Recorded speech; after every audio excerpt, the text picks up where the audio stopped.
Over time, Newsfirst painstakingly exposed the truth behind two counterfeit drugs that have infiltrated Sri Lanka's healthcare system. The first culprit is rituximab, administered to cancer patients, and equally disconcerting is the case of human immunoglobulin. Shockingly, both purported medicines contained nothing more than water or an unidentified liquid. But the story doesn't end there. What remains shrouded in mystery is the fate of those who unwittingly injected these fraudulent concoctions into their bodies. As the veil lifts, revelations emerge about a deeply corrupt system. Transactions involving the purchase and distribution of these sham medicines to government hospitals are now under scrutiny.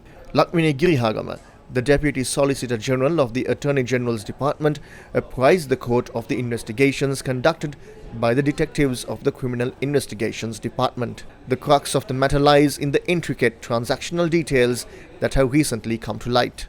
Amidst the crisis in 2022, hospitals grappled with dwindling supplies, leaving patients vulnerable. However, the revelation now suggests that the purported scarcity did not align with the actual stock levels in medical stores during that critical period. On May 30, 2022, the former Health Minister Keheliya Rambukwella submitted a cabinet paper. The proposal sought immediate procurement of medicines and medical equipment, urging the continuation of the established COVID-19 Emergency Procurement Committee. Details of the transactions that took place following cabinet approval have also emerged. At the time, since Sri Lanka was not in possession of sufficient dollar reserves, approval was given to tap into the Indian line of credit to procure the medicines. However, it was Keheliya Rambukwella who had given out directives to prepare a procurement process for the emergency purchasing of these medicines while using the Indian line of credit. Startlingly, the Criminal Investigations Department's findings reveal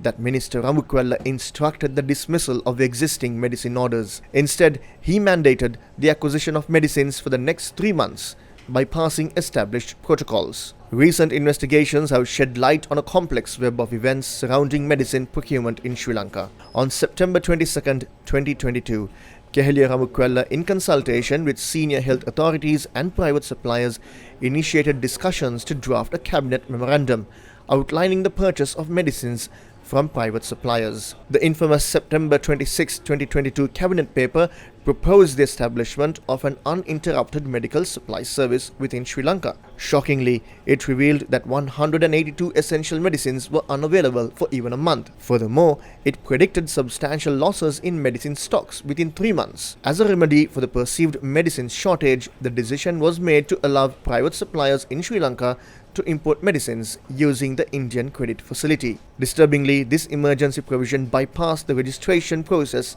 of the National Medicines Regulatory Authority. While the cabinet paper was being approved, the Ministry of Health on September 27, 2022 had already called for expression of interest for the procurement of 285 essential and life-saving medicines through the Indian credit scheme. This is how expression of interest was also called for human immunoglobulin from private companies within Sri Lanka. However, recent revelations indicate that procuring medicines under the emergency process violates the law. Emergency purchases are permissible only when existing stock levels fall below a month's supply. Crucially, assessing the national stock of relevant drugs before such purchases is essential. Notably, this transaction focused solely on stocks within the medical supplies division. Earlier, Newsfirst exposed the manner in which rituximab was procured, while the country had sufficient supplies for at least 3 months. Despite the earlier expose, the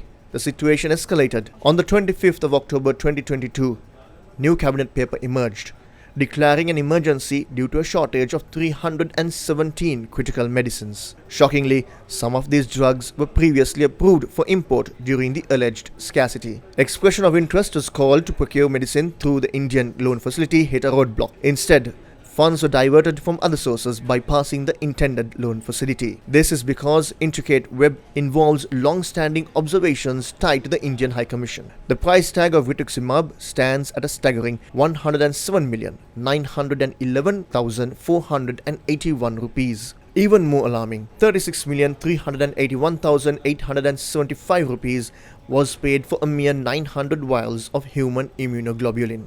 These transactions drained funds from the Medical Supplies Division's account. The former Health Secretary recommended prioritizing payments to Isolis Biotech Pharma, while 2 checks of 50 million rupees each were drawn in favor of the supplier. Curiously, the company received funds before suspicions arose about the drug's authenticity. The account now holds a mere 17,000 rupees. The criminal investigation has laid bare the truth and presented facts to the judicial system. 10 individuals, including the former health minister, ministry secretary, and the company owner, languish in remand prison. Their actions, driven by financial gain, have imperiled lives during a severe economic crisis. The unanswered question remains: what befell the patients who received these dubious medicines? Will justice prevail? Will action be taken in a court of law against those who risked patient lives to line their own pockets?